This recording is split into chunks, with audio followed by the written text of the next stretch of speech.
যুক্তরাষ্ট্রের যুদ্ধের হুমকিকে ভয় পায় না ইরান, জানালেন আব্বাস আরাকচি। ওয়াশিংটন সম্মান জানালেই কেবল পরমাণু কর্মসূচি নিয়ে হতে পারে সংলাপ। অস্ত্রত্যাগে ফের অস্বীকৃতি জানালো হামাস। গাজায় বিদেশি হস্তক্ষেপ মেনে না নেয়ার হুঁশিয়ারি। ইসরায়েলি হামলায় হতাহত ৩। দুদিন বন্ধের পর চালু রাফা সীমান্ত। ইউক্রেন যুদ্ধ বন্ধে যুক্তরাষ্ট্রের আলোচনা প্রস্তাবে এখনও সাড়া দেয়নি রাশিয়া। সংলাপ চলাকালে বিদ্যুৎ অবকাঠামোয় হামলা না চালানোর আহ্বান ট্রাম্পের। যুক্তরাষ্ট্রে মধ্যবর্তী নির্বাচনের আগে বাড়ছে উত্তেজনা। ভোট সুষ্ঠু করতে রিপাবলিকানদের দায়িত্ব নেওয়ার আহ্বান ট্রাম্পের। হস্তক্ষেপ সহ্য করবে না ডেমোক্রেটরা। এবং জাপানে আগাম নির্বাচনে ডানপন্থী এলডিপির নিরঙ্কুশ জয়। পর্তুগালে উদারপন্থী জোসে সেগুরো প্রেসিডেন্ট নির্বাচিত। সমর্থক ও প্রবাসী বাংলাদেশিদের উচ্ছ্বাস।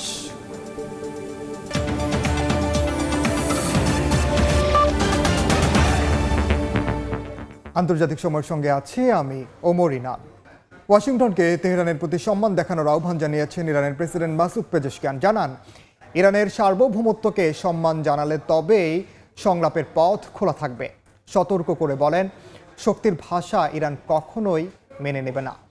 এদিকে ওয়াশিংটনের যুদ্ধের হুমকিকে তেহরান ভয় পায় না বলে জানিয়েছেন ইরানের পররাষ্ট্রমন্ত্রী আব্বাস আরাকচি। সেই সঙ্গে যুক্তরাষ্ট্রের সঙ্গে ইরান কেবল পরমাণু কর্মসূচি নিয়েই আলোচনা করতে প্রস্তুত বলে জানান তিনি। এর মধ্যেই সরকার বিরোধী বিক্ষোভে মদদ দেওয়ার অভিযোগে ইরানে সংস্কারপন্থী রাজনীতিবিদ সহ 4 জনকে গ্রেফতার করা হয়েছে। ওয়াশিংটনের সঙ্গে পরমাণু আলোচনায় আগ্রহী তেহরান, তবে সামরিক চাপ মানতে নারাজ। স্থানীয় সময় রোববার সামাজিক মাধ্যম এক্সে দেয়া এক পোস্টে ইরানের প্রেসিডেন্ট মাসুদ পেজেশকিয়ান বলেন, যুক্তরাষ্ট্রকে অবশ্যই ইরানের প্রতি সম্মান দেখাতে হবে। শক্তির ভাষা ইরান মেনে নেবে না, তবে সংলাপের পথ খোলা রাখতে চায় তেহরান। যুক্তরাষ্ট্রের সঙ্গে আলোচনায় নিজেদের ইউরেনিয়াম সমৃদ্ধকরণ বন্ধের বিষয়টি মেনে নেবে না বলে জানিয়েছেন ইরানের পররাষ্ট্রমন্ত্রী আব্বাস আরাকচি। বলেন, ইরান কেবল পরমাণু কর্মসূচি নিয়েই আলোচনা করতে প্রস্তুত। তেহরান ইউরেনিয়াম সমৃদ্ধকরণ থেকে সরে দাঁড়াবে না বলেও স্পষ্ট করেন তিনি। আরাকচির দাবি, যুক্তরাষ্ট্র বা অন্য কোনো শক্তির ইরানের সক্ষমতা নির্ধারণ করার অধিকার নেই।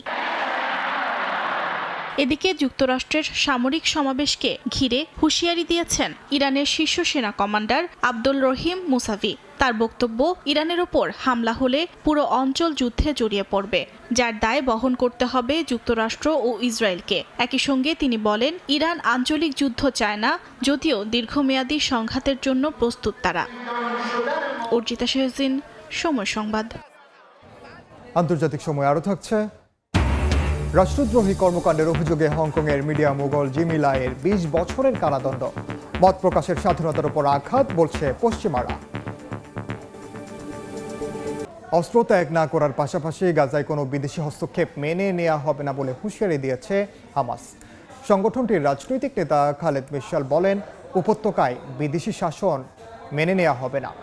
এদিকে গাজায় অব্যাহত ইসরায়েলি হামলায় আরও 3 ফিলিস্তিনি হতাহত হয়েছেন। দুদিন বন্ধ রাখার পর রোববার আবারও খুলে দেওয়া হয়েছে রাফা সীমান্ত।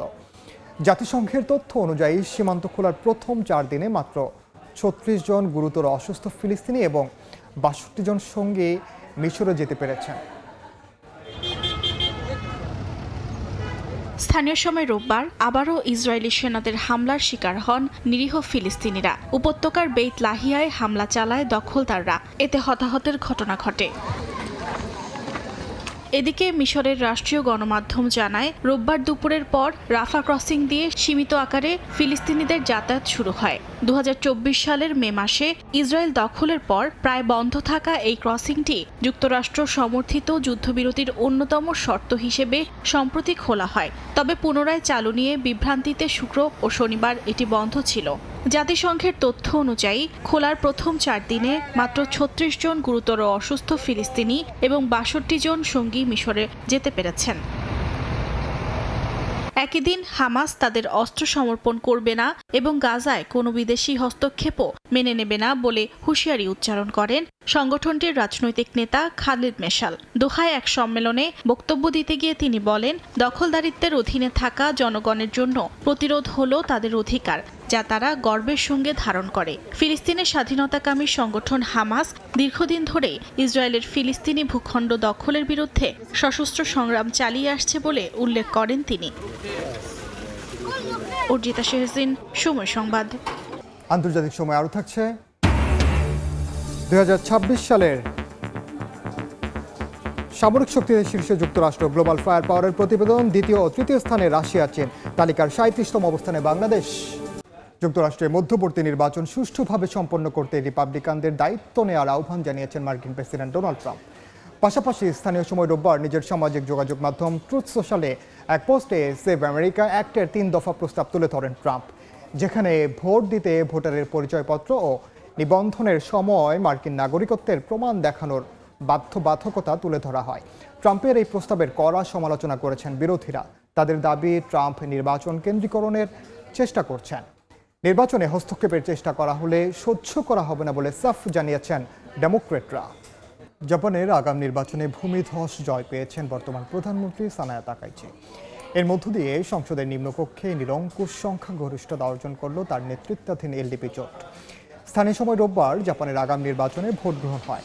দেশের রাষ্ট্রীয় টেলিভিশনে দেয়া তথ্য অনুযায়ী 465 আসনের প্রতিনিধি পরিষদে সানায়া তাকাইচির নেতৃত্বাধীন লিবারেল ডেমোক্রেটিক পার্টি এলডিপি ও তাদের জোট পায় 352টি আসন, যার মধ্যে এলডিপি একাই নিশ্চিত করেছে 316টি, যা একক সংখ্যাগরিষ্ঠতার চেয়েও বেশি। ভোটে নিরঙ্কুশ সংখ্যাগরিষ্ঠতা পাওয়ায় তাকাইচির নেতৃত্বাধীন জোটকে অভিনন্দন জানিয়েছেন মার্কিন প্রেসিডেন্ট ডোনাল্ড ট্রাম্প। এর আগে দলীয় নেতৃত্ব নেওয়ার মাত্র 4 মাসের মাথায় আগাম নির্বাচন ডাকেন তাকাইচি। হংকংয়ের গণতন্ত্রপন্থী মিডিয়া মোগল জিমি লাইকে 20 বছরের কারাদণ্ড দিয়েছেন আদালত। হংকংয়ের হাইকোর্টে 3 বিচারকের বেঞ্চ স্থানীয় সময় সোমবার 78 বছর বয়সে জিমি লাইয়ের সাজা ঘোষণা করেন। এর আগে বিদেশি শক্তির সঙ্গে আঁতাতের 2টি অভিযোগ এবং রাষ্ট্রদ্রোহী প্রকাশনার এক অভিযোগে বন্ধ হয়ে যাওয়া পত্রিকা অ্যাপল ডেইলির প্রতিষ্ঠাতা লাইকেকে জাতীয় নিরাপত্তা আইনের আওতায় দোষী সাব্যস্ত করা হয়। এদিকে রায়কে মত প্রকাশের স্বাধীনতার উপর আঘাত উল্লেখ করে তীব্র সমালোচনা করেছে পশ্চিমা দেশগুলো। তবে সব অভিযোগ প্রত্যাখ্যান করে বেইজিং ও হংকং কর্তৃপক্ষ বলছে এই মামলা গণমাধ্যমের স্বাধীনতার সঙ্গে সম্পর্কিত নয় এবং আইন অনুযায়ী বিচার কাজ পরিচালিত হয়েছে।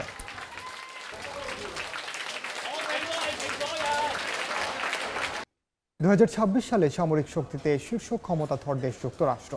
এরপরে রয়েছে রাশিয়া ও চীনের অবস্থান। এবছর সামরিক শক্তিতে শীর্ষে থাকা দেশের তালিকা প্রকাশ করেছে মার্কিন প্রতিরক্ষা বিশ্লেষণ সংস্থা গ্লোবাল ফায়ার পাওয়ার। এ তালিকায় 145টি দেশের সামরিক শক্তিতে অবস্থান তুলে ধরা হয়েছে। প্রতিরক্ষা বাজেট ও সামরিক শক্তিতে আধুনিকায়নে 4র্থ অবস্থানে রয়েছে ভারত। তালিকার 14তম স্থানে পাকিস্তান এবং 15 ও 16তম স্থানে রয়েছে ইসরায়েল ও ইরান। 37তম স্থানে রয়েছে বাংলাদেশের নাম। বৈশ্বিক সামরিক শক্তির মূল কেন্দ্রে রয়েছে যুক্তরাষ্ট্র, রাশিয়া ও চীন। আন্তর্জাতিক সময়ের শীর্ষ সংবাদগুলো জানিয়ে দিচ্ছি আরেকবার। যুক্তরাষ্ট্রের যুদ্ধের হুমকিকে ভয় পায় না ইরান, জানালেন আব্বাস আরাকচি। ওয়াশিংটন সম্মান জানালেই কেবল পরমাণু কর্মসূচি নিয়ে হতে পারে সংলাপ। যুক্তরাষ্ট্রে মধ্যবর্তী নির্বাচনের আগে বাড়ছে উত্তেজনা। ভোট সুষ্ঠু করতে রিপাবলিকানদের দায়িত্ব নেওয়ার আহ্বান ট্রাম্পের। হস্তক্ষেপ সহ্য করবে না ডেমোক্রেটরা। এবং জাপানে আগাম নির্বাচনে ডানপন্থী এলডিপির নিরঙ্কুশ জয়। পর্তুগালে উদারপন্থী জোসে সেগুরো প্রেসিডেন্ট নির্বাচিত। সমর্থক ও প্রবাসী বাংলাদেশিদের উচ্ছ্বাস।